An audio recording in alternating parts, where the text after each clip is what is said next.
A continuación vamos a ver entonces cómo iniciar el servidor MySQL una vez que hemos instalado los sistemas necesarios y cómo cargar los datos a la base de datos que van a ser los datos con los que vamos a trabajar. Como observamos aquí, tenemos entonces la pantalla principal del Aragon iniciado, que es el sistema que nos va a brindar el servicio de MySQL.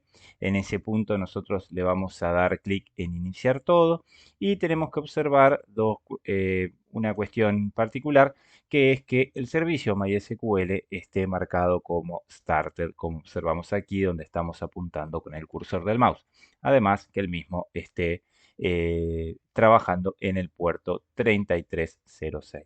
Una vez que hemos comprobado esta cuestión, vamos a acceder a través del botón de base de datos a, a la funcionalidad que tiene el Aragon también para permitir realizar trabajos con los datos contenidos en el motor de base de datos. Por ejemplo, una importación inicial, que es lo que nosotros vamos a hacer a continuación.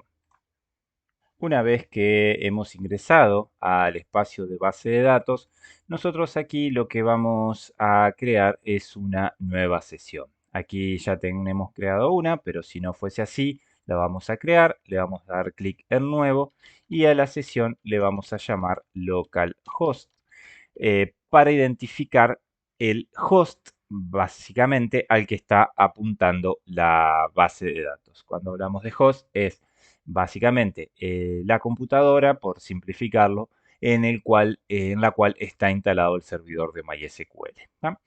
Siempre vamos a trabajar en local, por lo cual la dirección IP va a ser 127.0.0.1.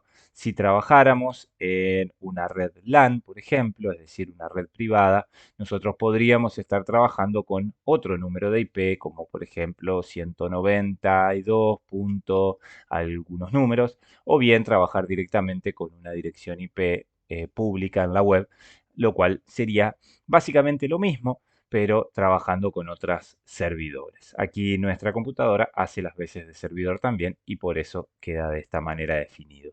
Vamos a dar clic en abrir y cuando abramos nos vamos a encontrar con todas las bases que tenemos instaladas en nuestra servidor local. En este caso, como podemos observar, tenemos bases que son del sistema.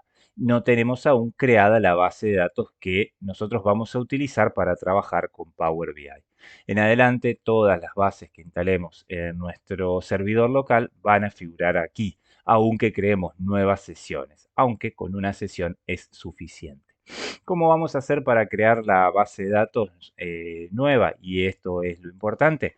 Vamos a hacer aquí lo siguiente y lo vamos a explicar de la siguiente manera. Entonces, para repasar, una vez que accedemos al servidor de MySQL, básicamente el Aragon, lo que vamos a hacer a continuación es acceder a la aplicación de base de datos que tiene el mismo servidor del Aragon. Allí vamos a crear una nueva sesión que nos va a permitir administrar los datos de nuestra base de datos.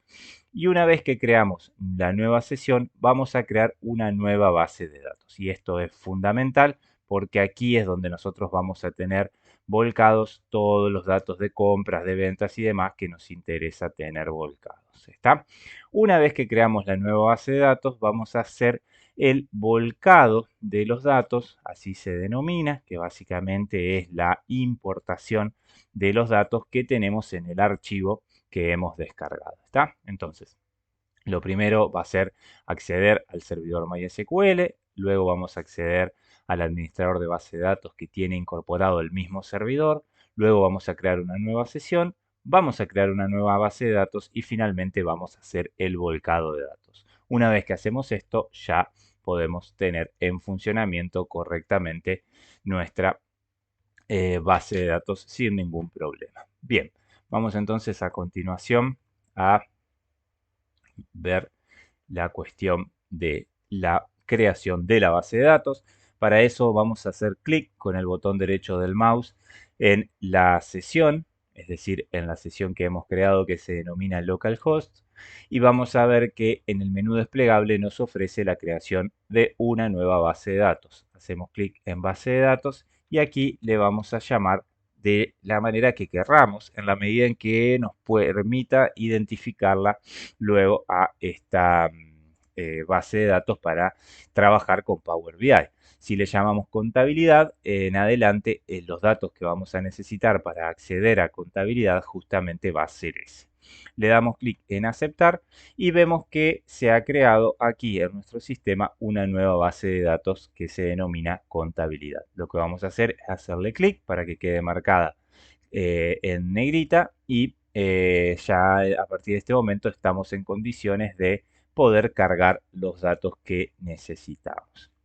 Como decíamos nosotros, uno de los archivos que hemos descargado justamente es lo que denominamos el dump de la base de datos o los datos básicamente que vamos a poder importar. Como vemos aquí, yo tengo este archivo, voy a dar clic con el botón derecho del mouse y voy a seleccionar una aplicación con la cual voy a abrir dicho archivo. En este caso, vamos a abrir el archivo, por ejemplo, con el bloc de notas. También si tenemos esta aplicación Notepad++, puede servir igualmente. Doy clic allí. Cuando abramos el archivo, nos vamos a encontrar con este formato de aquí. Como podemos ver nosotros, lo que tenemos básicamente en este archivo son todos los datos de la base de datos. Fíjense, aquí vemos incluso algún dato inteligible, que es la descripción de una operación de compra, y seguramente tendremos otros más. No difiere demasiado este tipo de archivos de, por ejemplo, lo que es un archivo CSV. Sí tiene un poco más de complejidad en la manera en que se estructuran los datos de la misma base. Bien, ¿qué es lo que tenemos que hacer a continuación? Sencillamente con la ayuda de Control más E, seleccionar todos los datos y con Control C copiarlos al portapapeles.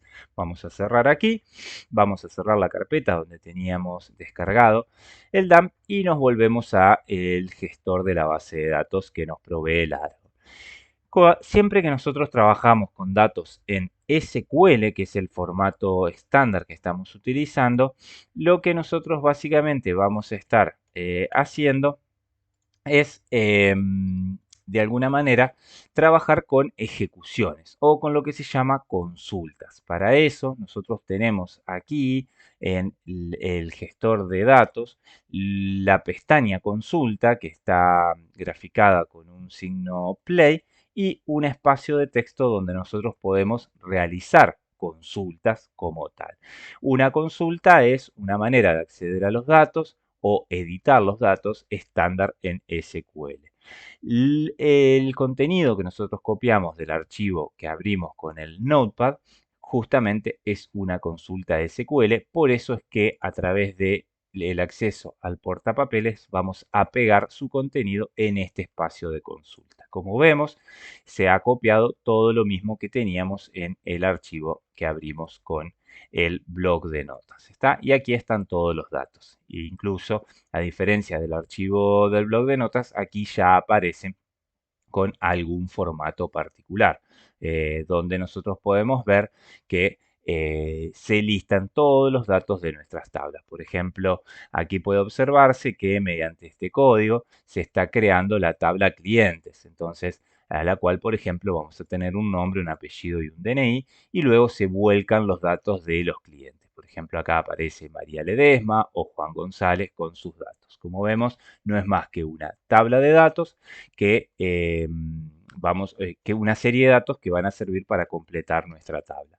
A continuación, lo que vamos a hacer es dar clic en el botón play que se ubica en la barra de tareas, como vemos aquí, donde estamos apuntando con el cursor del mouse. ¿Está? Vamos a dar play, clic allí y vamos a ver cómo el sistema nos informa que está procediéndose a procesar la consulta que estamos realizando en el espacio inferior del mismo. Damos clic entonces en Play y vemos cómo en el espacio de la consola de resultados nos muestra todo lo que ha realizado. ¿Está? Si todo anduvo bien, nosotros ahora estamos en condiciones de actualizar el sistema y ver si la tabla se completó. Para actualizar, vamos a posicionarnos con el botón derecho del mouse en la tabla y vamos a dar clic en recargar. También podríamos utilizar F5. Una vez que hemos recargado, vamos a dar clic en el símbolo de flecha para desplegar las tablas que se incorporaron a la base de datos y podemos observar que todas las tablas están completas. ¿Está? ¿Qué quiere decir esto? Que la importación ha sido satisfactoria. En este punto nosotros ya tenemos todos los datos cargados en nuestra base de datos sin ningún problema. Lo que voy a hacer a continuación, simplemente para mostrarlo, es borrar todos los datos de la consulta anterior. Lo puedo borrar sin ningún problema porque ya hemos hecho el volcado de los datos, con lo cual lo que está aquí en esta pantalla es simplemente temporal hasta que es volcado a los datos. De hecho, es recomendable que se borran para que por error no lo vayamos a procesar dos veces, por ejemplo, y nos traiga algún inconveniente. Una de las cuestiones que podríamos hacer, por ejemplo, ya que hoy estuvimos viendo las cuestiones de la tabla de clientes, es hacer una consulta de todos los datos a la tabla de clientes. Para ello vamos a escribir en lenguaje SQL la consulta, en este caso select from clientes, con el asterisco que nos permite ver todos los datos. Y nuevamente le damos play. Como vemos, cuando hacemos este tipo de cuestiones en nuestra base de datos aparecen, como decíamos, todos los clientes que fueron importados. No es necesario manejar estas cuestiones, simplemente lo ponemos como un ejemplo. En adelante a los datos los vamos a acceder desde Power BI. Dicho esto, entonces nosotros ya hemos completado lo que tiene que ver con la importación de datos iniciales y estamos en condiciones de empezar a trabajar sin ningún problema en el armado de las visualizaciones de Power BI, para lo cual nos conectaremos a la base de datos que acabamos de crear.